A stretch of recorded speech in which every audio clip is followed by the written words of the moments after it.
सपोजिटरीज़ क्या होती हैं? सपोजिटरीज़ ऐसी मेडिकेशन जो कि लिक्विड हो सकती हैं या फिर सेमी सॉलिड हो सकती हैं या फिर सॉलिड हो सकती हैं, यानी कि 3 शक्लों में हो सकती हैं और हम उनको दें थ्रू वजाइना, वजाइना के थ्रू डालें बॉडी में या फिर थ्रू रेक्टम या फिर हम थ्रू यूरिथ्रा के ज़रिए डालें तो हम कहते हैं सपोजिटरीज़।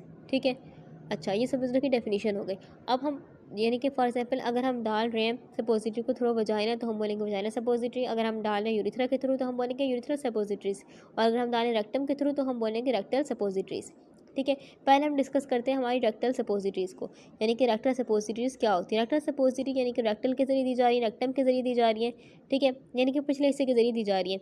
और फॉर एग्जांपल हम बात करते हैं हमारी रेक्टल सपोजिटरीज़, ये जो रेक्टम से डालते हैं हम सपोजिटरी बहुत कॉमन है, यानी कि ये सपोजिटरीज़ हम बहुत कॉमन यूज़ करते हैं। ठीक है।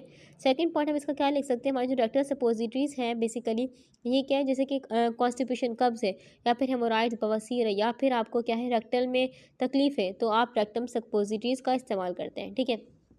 थर्ड पॉइंट हम क्या लिख सकते हैं, भाई हमारी जो रेक्टम, ये जो रेक्टम के ज़रिए सपोजिटरी दी जाती हैं। ठीक है। अच्छा, अब ये जज्ब होती हैं through rectal mucosa. For example हमने, ये हमारा रेक्टम था। ठीक है। तो ये फॉर एग्जांपल हमारा रेक्टम है, तो रेक्टम के अंदर की लाइनिंग, रेक्टम के ये अंदर की लाइनिंग क्या कहलाएगी, ये अंदर की लाइनिंग कहलाएगी रेक्टल म्यूकोसा। ठीक है। रेक्टल म्यूकोसा का मतलब क्या होता है, रेक्टम के अंदर वाली नरम और गीली लेयर। ठीक है। अब ये लेयर क्या करती है, बेसिकली रेक्टम को अंदर से कवर करती है और उसे क्या करती है, उसे बेसिकली हम बोल सकते हैं मॉइस्चर फराहम करती है, प्रोडक्शन देती है। ठीक है। हमने जो सपोजिटरी दी, हमने सपोजिटरी दी रेक्टम के थ्रू, तो बेसिकली यहाँ जाएगी, यहाँ जाएगी, जो रेक्टम की लेयर है यहाँ पर रेक्टल म्यूकोसा के जरिए क्या होगी, बॉडी में जज्ब होगी। नेक्स्ट हमारे पास टाइप है सपोजिटरी की, वो है यूरिथ्रा सपोजिटरीज, यानी कि वो सपोजिटरी जो हम यूरिथ्रा के ज़रिए बॉडी में डाल रहे हैं।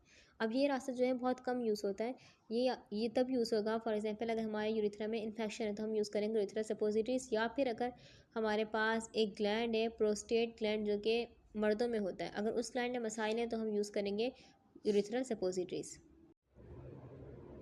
नेक्स्ट हमारे पास है सपोजिटरी की किस्म, वो है थ्रू वजाइना।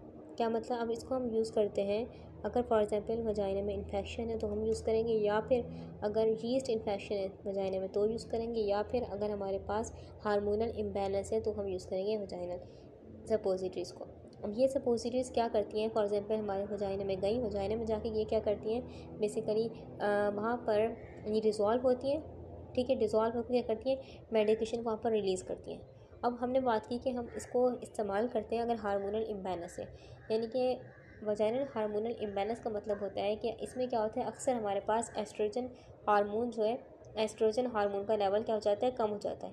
इसी वजह से वजाइनल ड्राइनेस हो जाती है या फिर इचिंग या फिर डिस्कम्फर्ट फील होता है। तो हम वजाइनल सपोजिटरीज का इस्तेमाल करके इस हार्मोन को वापस ला सकते हैं। ठीक है। इस बैलेंस को, इस इम्बैलेंस को दोबारा ठीक कर सकते हैं। ठीक है। इसलिए हम ये यूज़ करते हैं।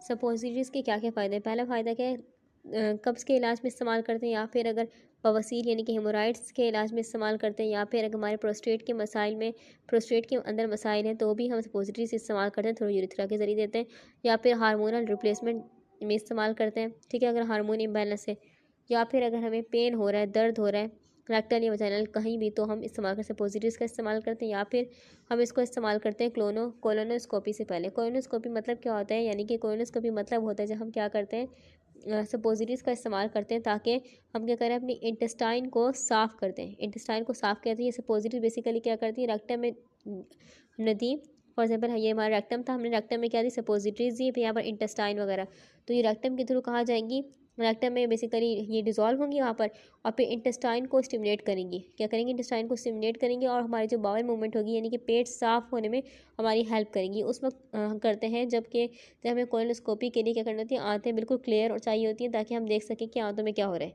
ठीक है। यानी कि आंतों को बिल्कुल साफ़ करती है ये। कोलोनोस्कोपी से पहले हम सपोजिटरीज डालते हैं। सपोजिटरीज़ के क्या क्या फ़ायदे हैं, सपोजिटरीज़ का पहला फ़ायदा हम लिख सकते हैं, पहला बेनिफिट क्या है कि ये target medical delivery. For example अगर हमें तकलीफ़ है रेक्टल में या वजाइनल में या फिर यूरिथ्रा में, तो हम डायरेक्ट ही वहीं दे रहे हैं ना, तो फिर ये फ़ौरन काम शुरू करेगा, यानी कि target medical delivery.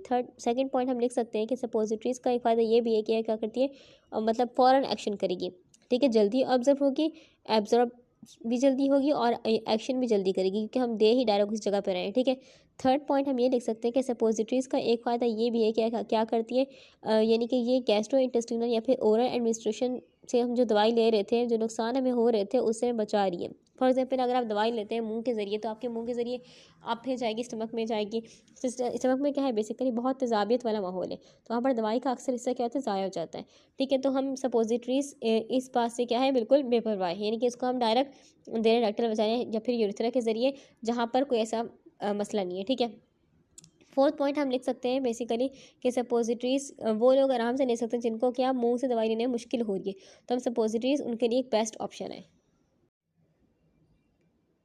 Some common active ingredient of suppositories. पहला हमारे पास जो है एक्टिव इंग्रेडिएंट, हम जिक्र करते हैं ग्लिसरीन का। ग्लिसरीन को हम यूज़ करते हैं for constipation. Second one is hydrocortisol. Hydrocortisol को हम यूज़ करते हैं हेमोराइड्स के लिए।